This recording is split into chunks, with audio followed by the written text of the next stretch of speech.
When you have things, it's not a sign of the happiness of Allah.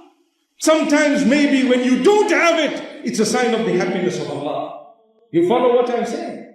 But if Allah has blessed you, there's no harm. Let your blessings bring you closer to Allah and make you humble. Some people, when they have the blessings, they turn away from Allah. Some people, when they have blessings, they become arrogant. Remember, my brothers and sisters, two things will take you to paradise.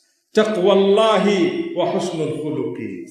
Be conscious of Allah and treat the other people with a lot of respect. I call on you to do those two things. This is the pulpit of Jum'ah. This is a sacred pulpit.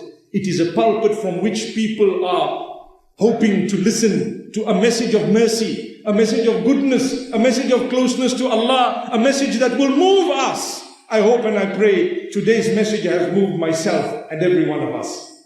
We might be struggling in our countries. We might be suffering in a way or two. Those who are better than us have struggled more. And they said, oh Allah, if you are happy with me, I don't mind the struggles that I'm going through.